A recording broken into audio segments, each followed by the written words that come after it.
ডিব্ৰুগড় চহৰৰ মিলন নগৰস্থিত চেটিন credit care network লিমিটেডৰ দ্বাৰা দুদিনীয়াকৈ কাটিং আৰু টেইলৰিঙৰ প্ৰশিক্ষণ কৰ্মশালা প্ৰদান কৰে। ক্ষুদ্ৰ বিত্তীয় প্ৰতিষ্ঠানটোৰ নিজ কাৰ্যালয়ৰ সভাকক্ষত অনুষ্ঠিত হোৱা উক্ত কৰ্মশালাত চহৰখনৰ বিভিন্ন ঠাইৰ প্ৰায় 25 গৰাকী মহিলাই অংশ লয়। সমাজৰ মহিলাৰ মাজত ক্ষুদ্ৰ ঋণ প্ৰদান কৰাৰ উপৰিও সামাজিক দায়বদ্ধতাৰ প্ৰতি লক্ষ্য ৰাখি এই প্ৰশিক্ষণ কৰ্মশালা অনুষ্ঠিত কৰে। এই প্ৰশিক্ষণত বিত্তীয় প্ৰতিষ্ঠানটোৰ শীৰ্ষ বিষয়াও উপস্থিত থাকে। ইফালে মহিলাসকলক প্ৰশিক্ষণ প্ৰদান কৰে থানা চাৰিআলিৰ ঊষা কোম্পানী এণ্ড ছুইং স্কুলৰ ট্ৰেইনাৰে। উক্ত প্ৰশিক্ষণ কালত মহিলাসকলক ক্ষুদ্ৰ ঋণৰ টকাৰে স্বাৱলম্বী হ'ব পৰাকৈ শিক্ষা প্ৰদান কৰে। উষাৰ ফালৰ পৰা আমি এটা ট্ৰেইনিং দিলোঁ, তাৰ কাৰণে ভালেই লাগিলে বাৰু আমাৰ ইয়াত ট্ৰেইনিং দি। যদি আৰু দুদিনত আমাৰ ইমানখিনি সম্ভৱ নহয় শিকোৱাটো, তথাপিতো আমি যিমানখিনি পাৰোঁ আমাৰ ফালৰ পৰা চেষ্টা কৰিলোঁ।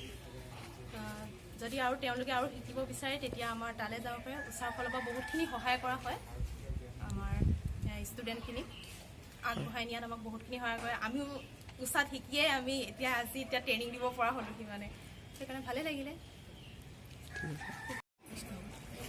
আপোনালোকে কেনেকৈ উপকৃত হ'ল প্ৰশিক্ষণটো? বা এতিয়া আমি ব্লাউজৰ এটা শিকিলে মানে এতিয়া আমি আগবাঢ়িব পাৰিম, নিজৰো সেইটো চিলাব পাৰিম। ব্লাউজ চিলোৱা শিকিলোঁ কালি আজি।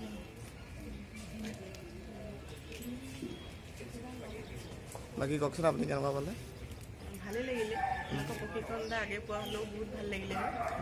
এতিয়া প্ৰায় আজি ভাল লাগিলে, আৰু যদি সময় পোৱা হ'লে আৰু শিকিব পাৰিলোঁ। চিলাই বিশেষকৈ ইমান গুৰুত্ব নাছিলে যদিও এতিয়া অলপ মনটো ভাল লাগিলে বাৰু, আগবাঢ়িব পাৰোঁ যদি।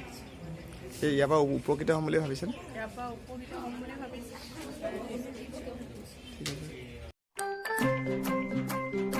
ইফালে মহিলাসকলক প্ৰশিক্ষণ প্ৰদান কৰে থানা চাৰিআলিৰ ঊষা কোম্পানী এণ্ড ছুইং স্কুলৰ ট্ৰেইনাৰে। উক্ত প্ৰশিক্ষণ কালত মহিলাসকলক ক্ষুদ্ৰ ঋণৰ টকাৰে স্বাৱলম্বী হ'ব পৰাকৈ শিক্ষা প্ৰদান কৰে। ইয়াৰ উপৰিও প্ৰশিক্ষণত অংশগ্ৰহণ কৰা মহিলাসকলক পৰৱৰ্তী সময়ত প্ৰশিক্ষণ প্ৰদান কৰা কোম্পানীৰ দ্বাৰা ৰেহাই মূল্যত কাটিং নিটিঙৰ বাবে প্ৰয়োজনীয় সামগ্ৰী প্ৰদানৰ আশ্বাস দিয়ে। উল্লেখ্য যে চেটিনৰ ডিব্ৰুগড় কাৰ্যালয়ৰ দ্বাৰা ইয়াৰ পূৰ্বেও বান সাহায্য প্ৰদান আৰু বানপীড়িতক ঋণৰ কিস্তি ৰেহাই দিয়াৰ কথাও জানিবলৈ দিয়ে। এই সামাজিক দায়বদ্ধতা আঁচনিৰ দ্বাৰা জিলাখনৰ নামৰূপ, নাহৰকটীয়া, মৰাণ আৰু সোণাৰীতো কাটিং আৰু টেইলৰিঙৰ কাইলৈৰ পৰা কৰ্মশালা অনুষ্ঠিত হ'ব বুলি জনাইছে।